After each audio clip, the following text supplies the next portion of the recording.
찬양이 너무 은혜스러워서 끝난 줄도 모르고 한참 기다려서 한 번 더 하십시오라고 말씀드리다가 우리 옆 사람하고 한번 인사하십시다. 예수님께서 부활하셨습니다. 예수님께서 부활하셨습니다. 한 번만 더 인사하십시다. 당신도 부활할 것입니다.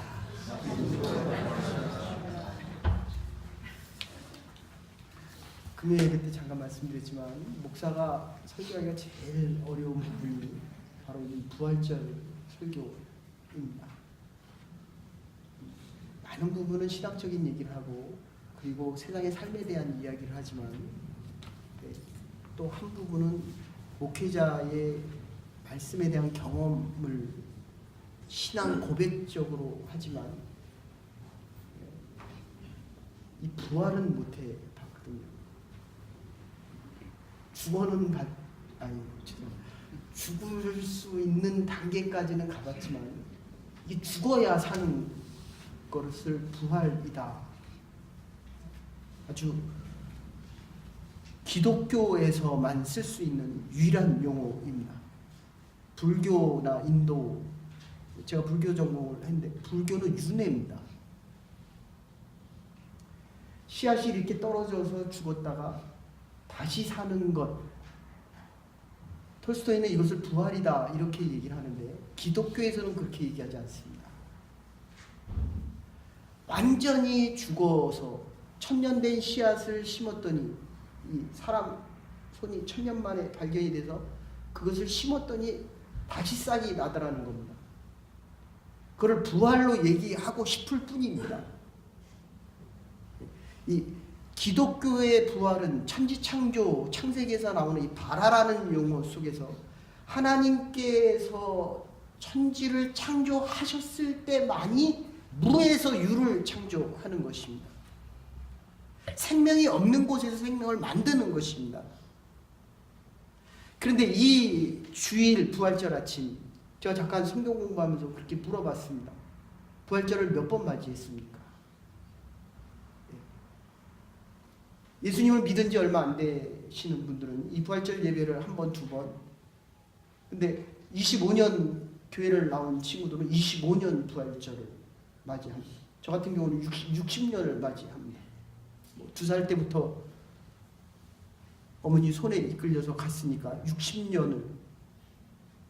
그러면 이 60년 동안 부활에 살아있는 증인으로 살아야 되는데 이게 또 세상을 가면 세상이 나를 자꾸 흔드는 이 모습 속에 살아갑니다.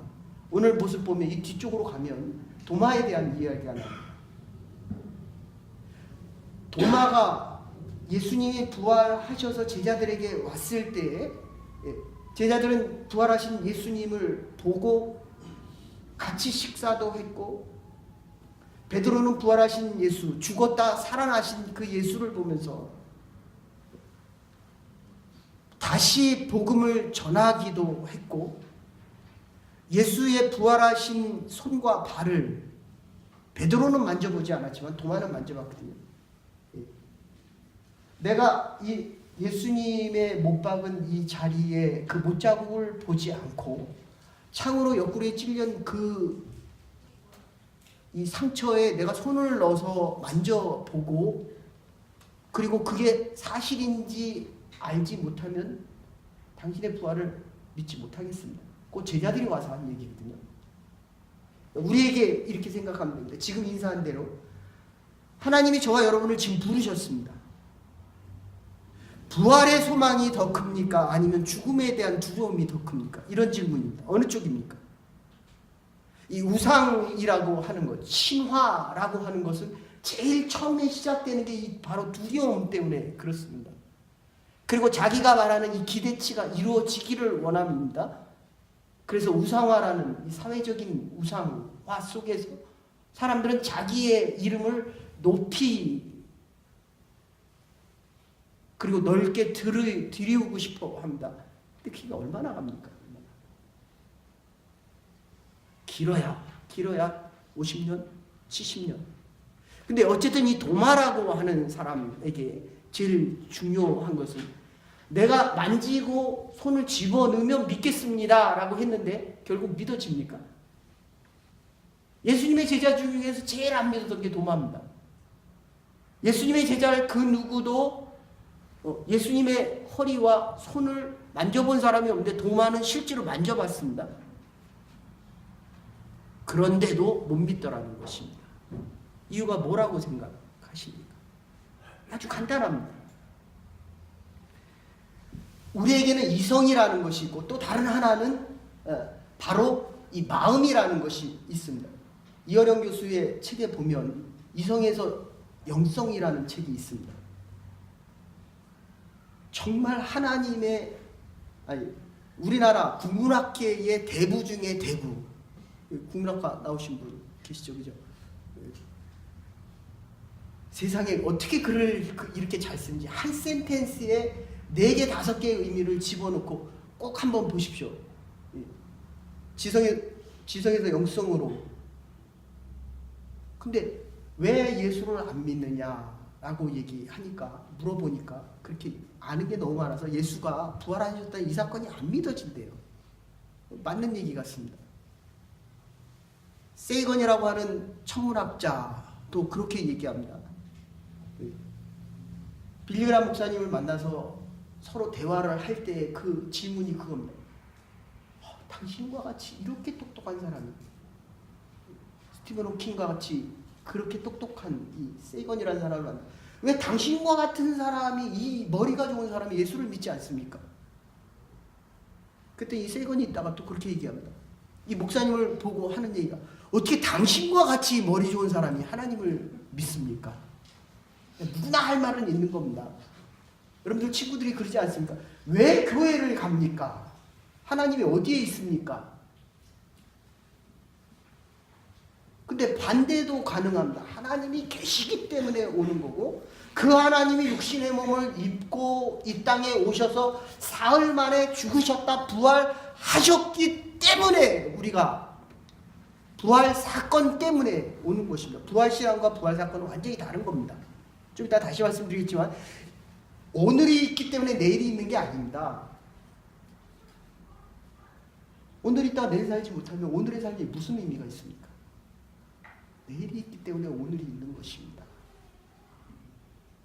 예수님은 부활된 것이 아니라 스스로 부활하신 것입니다. 예수님이 부활하시지 않았다면 우리가 이 자리에 나와 예수님을 믿을 이유가 전혀 없습니다. 삶과 환경과 여건과 자연, 우주, 현상에 의해서 물리학적으로 부활된 것이 아니라 원래 하나님의 형상을 입은 그분이 육신이 되어 이 땅에 오셔서 완전히 우리의 죄를, 인류의 죄를 짊어지시고 죽으셨다가 이 분이 다시 살아나신 것입니다. 스스로 살아나신 것입니다. 그러니까 이게 이해하기가 얼마나 어렵습니까? 어떻게 죽은 자가 살아납니까? 더 질문을, 어떻게 신이 죽습니까? 일본에는 10만, 50만이 넘습니다. 다 신입니다. 그런데 여기서 우리가 하나 생각해야 될 것은 이 이성적인 판단이라고 하는 것. 오늘 마리아는 뭐라고 얘기합니까? 요한복음 11장에 봐도 마르다가 질문합니까? 예수님 좀 일찍 오셨으면 내 오라비가 안 죽었을 겁니다. 그때 예수님이 살 것이다 라고 얘기하니까 마르다가 한술 더 뜹니다. 나도 압니다. 말일에는, 종말에는 내 오라비가 살 줄을 아나이다, 이렇게 얘기합니다. 이성적인 판단입니다. 자기가 알고 있는 지식으로는 우리의 종말에 메시아니즘 속에서 우리 모두가 영원한 하나님의 나라에 들어갈 것이다 라고 알고 있지만 그 마음속에는 무슨 생각이 있냐면 지금 로마로부터 이스라엘이 해방되어지고 자유함을 갖기를 원하는 그 마음이 있었습니다. 근데 예수님이 반대였습니다. 이어령 교수가 그 많은 지식을 가지고 있었기 때문에 예수님이 안 믿어집니다. 머리에서 이 가슴으로 안 옵니다. 어떻게 죽은 자가 살아나냐. 여러분 믿어집니까? 그러니까 이 예수님이 부활하셨다는 이 사건을 믿으면 아주 단순합니다. 얼마나 간단합니까? 그러면 나도 부활의 장에 들어가는데 믿어집니까? 머리로 생각하면 안 믿어집니다. 그래서 집에 가서 물어보면 됩니다. 애들한테. 야, 내가 네 아빠 맞냐? 요새는 아닌 것 같아요. 내 새끼가 맞나? 내 자식이 맞나? 내 뜻대로 하면 내 자식인 것 같은데 나와 전혀 다른 행동을 하면 내 자식이 아닌 것 같습니다. 그래서 이 똑같은 질문 속에서 여러분들 한국에서 얼마나 많은 사건이 일어납니까? 파이어 알람이 울렸는데 울렸으면 나가야 되잖아요. 근데 반은 나가고 반은 안 나갑니다. 너무 이상한 거 아닙니까? 아니, 알람이 울리면 나가야 되잖아요. 그것도 불이 났다는 알람이. 근데 뭐라고 생각합니까? 아, 저건 가짜다. 저거는 잘못 울린 알람이다. 근데 안 나간 사람은 어떻게 됩니까? 불에 타 죽습니다. 안 났다고 생각하고 타 죽는 거예요. 그럼 났으면 나가야 되잖아요. 내가 알고 있는 지식으로는 나가야 되는데 내 마음이 안 움직인다는 겁니다. 예수님이 십자가에 달려 돌아가셔서 내가 구원을 얻었다라고 하는 이 지식이 머리로부터 가슴으로 와서 조금 더 나가면 이게 부활한 신앙의 사건이 우리의 인류, 인간들에게 이해될 수 없는 기적적인 사건이라고 한다면 믿는 자는 기적 속에 살아갑니다. 근데 이게 안 믿어지면 내가 이 기적 속에 들어오지 못하는 겁니다. 고난주간이 왜 그렇게 중요합니까? 내 의식과 거짓과 잘못된 것이 다 죽어야 됩니다. 다 아주 깨끗이 완전하게 확실하게 분명하게 또다시 설명이 없을 정도로 나의 과거의 모습이 다 죽었어야 오늘 이 부활의 아침에 새로운 부활의 역사, 하나님이 예수 그리스도를 통해서 죽었다가 살아나셨다는 이 부활의 사건 속에 들어가는 삶을 살 수 있다는 것입니다. 이 부활의 사건을 설명하기가 얼마나 어렵습니까? 그래서 마르다가 내가 종말에는 살 것을 나도 압니다. 그러니까 예수님이 예루살렘 지난 주일날 예루살렘 성전을 보고 서기관과 바리새인들과 예루살렘 모든 성도들을 보고 유대교인들을 보고 통회하고 자복하는 것하고 똑같습니다. 예수님께서 이 마르다의 소리를 듣고 심히 통곡하셨다. 왜 나를 못 믿냐는 거예요. 내가 이제 죽었다가 사흘 만에 다시 살아난다는 이 사건을 마리아 너마저 못 믿느냐, 이렇게 지금 속으로 마리아에게 말하시며 심히 통곡했다. 우리가 교회 나오는데 예수 그리스도의 부활이 믿어지지가 않습니다. 그러니까 이 절망과 고통 속에 살아갈 뿐만 아니라, 여러분들 이 부활 사건이라고 하는 것은 절망과 희망이 같이 공존하는 것입니다. 내가 지금 절망 속에 있다고 하는 것은 열심히 일했기 때문에 그 일한 것 때문에 육체도 아프고 몸도 아프고 모든 것이 아프지만 부활의 아침 속에서는 이 생명과 기쁨과 감사가 더 큰 거예요. 더 커야 됩니다. 근데 도마는 어느 게 더 컸습니까? 의심이 더 컸습니다. 이성적인 판단이 훨씬 더 컸습니다. 예수님의 부활이 믿어지지 않습니다. 믿음이 가진 사람이 믿음의 삶을 살아갈 수 있는 겁니다. 믿음을 통해서 기적을 보던 사람이 기적을 믿는 것입니다. 부활하신 예수가 부활된 것이 아니라 부활하셨다는 이 믿음이 있어야만 나도 부활한다라는 부활 사건 속에 살아갈 수 있다는 것입니다. 마리아 보십시오. 예수님이 지금 불렀어요. 근데 예수님인 줄 몰랐습니다. 적어도 예수님이 마리아 집에서 머물면서 다른 사람은 몰랐어도 마리아는 그게 예수님인 줄 알았어야죠. 적어도 마리아는. 근데 예수님의 누웠던 그 자리에 보면 머리에 다리에 천사 둘이 있었습니다. 그리고 마리아가 외칩니다. 나의 주인의 시체가 어디 갔느냐. 마리아가 원한 거는 살아난 부활하신 예수를 원한 게 아니었습니다. 예수님이 그렇게 내가 너를 위해서 부활하겠다고 말씀하셨는데도 부활하신 예수님을 기다리지 않았다는 거예요. 시체를 보러 갔습니다. 그리고 가서 베드로와 요한에게 예수님의 시체가 없다라고 얘기해서 다시 와서 볼 때에 마리아에게 얘기하는 거예요. 지금 네가 부활한 나를 보러 왔느냐, 시체를 찾고 있느냐라고 얘기했더니 그게 동산직인 줄 알고 있다가 내 주인의 시체가 없어졌나이다. 이럴 때에 예수님께서 부르는 겁니다. 마리아야, 사무엘아, 아담아. 우리의 각자를 부르시는 하나님의 음성이 들려집니다. 이럴 때에 마리아가 그가 예수라는 것을 깨닫게 됩니다. 그래서 어거스틴이 그런 얘기해요. 하나님은 나 하나만 부르는 것처럼 인류의 모든 사건들을, 모든 사람들을 다 부른다는 거예요. 이게 부활의 소식입니다. 내 하나가 열심히, 오늘 장로님 기도하신 것처럼 열심히 내가 수고하고 노력하지만 연합하여 하나 된다. 하나님께서 이 부활의 사건을 우리에게 허락하신 것은 나 하나만 부르는 것처럼 하나님께서 모든 인류를 지금 다 부르신다. 이게 하나님의 교회의 역할입니다. 그 엘리 비젤이라고 하는 유대인 신학자가 있는데 혹시 보신 분들 있는지 모르겠지만 그의 회고로 더 나이트 하는 책이 있습니다. 노벨 평화상을 받은 분인데 자기가 보는 앞에서 자기 어머니와 자기 누이들이 히틀러에게서 그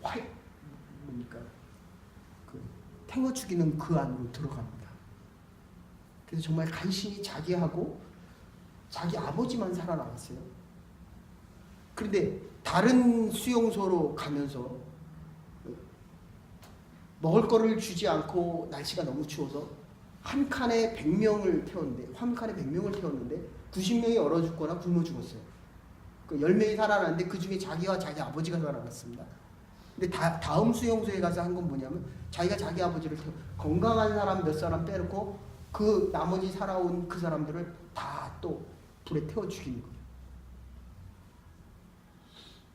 그래도 살아남았습니다. 이 비젤이라고 하는 사람이. 근데 이 사람이 더 충격을 받은 거는 자유를 위해 투쟁하던 사람, 그 사람과 그 두 아들을 자기 부인과 그 다음에 한 아이를 잡혀왔는데 모두 보는 앞에서 이 교수형에 처하게 됩니다. 근데 애가 한 6살인가 5살 됐습니다. 근데 이게 교수형이라는 게 그잖아요. 목에 탁 걸리면 그 무게로 죽는 거거든요. 근데 애가 매달리니까 안 죽는 거예요. 가벼워서. 이게 버둥버둥 됩니다. 여러분들 그거를 우리가 이렇게 보고 있잖아요. 제가 그래서 금요일날 성금요 예배 때도 말씀드렸습니다. 옛날에는 십자가를 지겠냐라고 물을 때 정말 자신 있게 지겠습니다. 그러니까 여러분들 정말 우리가 하나님 앞에 가는 건 축복입니다.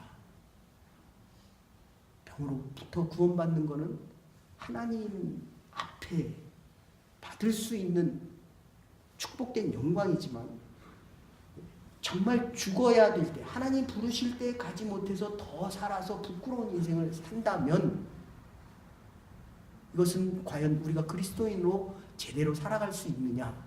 힘도 하나님이 주셔야 됩니다. 하나님이 부르실 때 가야 되는데 가지 못하면 결국 부끄러운 인생 살아갈 확률이 훨씬 많다는 거예요. 어쨌든 이 아이가 매달려서 바둥바둥 되니까 이 사람이 너무 자기 어머니와 자기 누이와 자기 아버지를 자기 손으로, 하나는 보는 앞에서 하나는 자기 손으로 태웠는데 이 아이가 매달리는 걸 보고 주위에 있는 사람은 그렇게 외쳤다는 거예요. Where is the God? 하나님이 어디 있냐? 금요일날 말씀드린 대로. 근데 마음속에 그런 생각이 들 때 하나님의 강력한 이 음성이 들리더니 내가 저기 있지 않냐, 내가 저 아이와 함께 지금 목매달리고 있지 않냐. 그러면서 이 사람이 완전히 회심돼서 하나님의 복음 증거하는 그 사역자로, 신학교 교수로 일평생을 살아갑니다.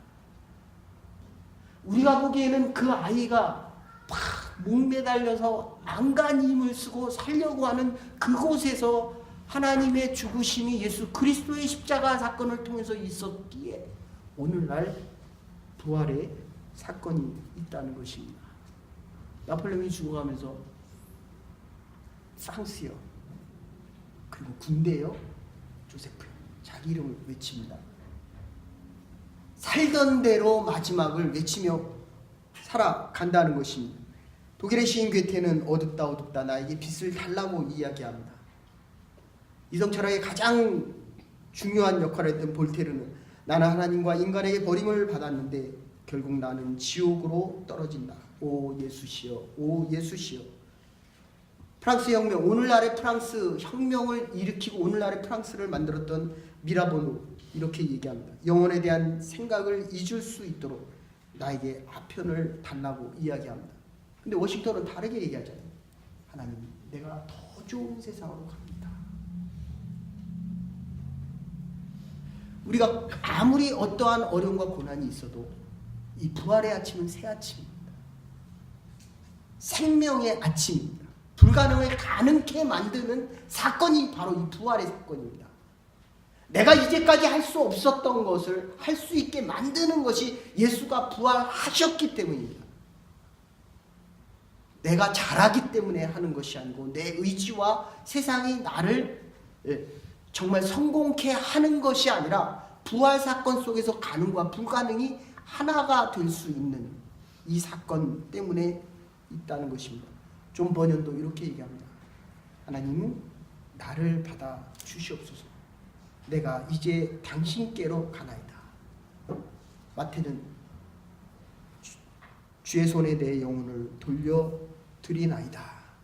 사랑하는 여러분, 우리가 살아가는 동안에 정말 이 부활의 영광, 나의 영광이 될 수 있어야 합니다. 오늘 본문의 마지막에 17절 18절에 이렇게 얘기합니다. 교회 사명은 선교요, 우리 사명은 교회를 세우는 봉사입니다. 내가 보았고 주께서 이렇게 말씀하셨다. 가서 전하라. 이게 주의 마지막 말씀입니다. 전하면 전할수록 기적의 능력 속에서 살아있는 자들로 하나님의 생명을 전할 때에 하나님의 생명 있는 자로 살아갈 수 있다는 겁니다. 내가 주를 보았다는 것입니다. 그리고 주께서 이렇게 말씀하신다는 것입니다. 가서 전하라는 것입니다. 그리스도의 부활의 신비는 가능과 불가능이 하나가 될 수 있습니다. 부활의 신비를 가지고 있는 사람은 가능과 불가능을 만들어갈 수 있습니다. 인간으로는 불가능한 사건이 부활의 능력 안에서는 가능하게 되기 때문입니다. 세상에 살면서도 세상에 대한 완전히 죽을 수 있는 것은 이 부활의 신비 안에서만이 가능하기 때문입니다. 부활의 능력 안에서는 세상의 것에 대해서는 죽으면서도 하나님 나라에 대해서는 언제나 살아갈 수 있는 능력이 있는 것입니다. 부활하신 예수의 삶 안에서 불가능과 이 가능이 하나가 되어서 살아있는 자들로 하늘의 생명을 가지고 이 한 해도 살아갈 수 있는 부활의 상증인들과 부활의 생명의 능력을 가지고 살아가는 하나님의 교회와 여러분의 한 해와 우리의 남은 날들 될 수 있기를 주의 이름으로 축원합니다. 사랑과 은혜가 많으신 여호와 하나님, 오늘 주 앞에 나와 예배드린 주의 백성들의 예배를 기억하여 주시고 예수 부활하셨네. 하나님이 나 하나만을 사랑한 것처럼 우리 모두를 사랑하는 것 기억하고 하나님의 말씀을 전하며 살아갈 때마다 주께서 우리를 부를 때 사랑하는 아들아, 사랑하는 딸아, 내가 너를 사랑한다. 이 믿음 가지고 옛것에 대해서 완전히 죽고 부활의 새 아침에 부활하신 예수 그리스도와 함께 올 한 해도 살아갈 수 있는 믿음의 사람들 될 수 있도록 은혜 내려 주시옵소서. 예수 그리스도의 이름으로 기도를 올리옵나이다. 아멘. 성찬식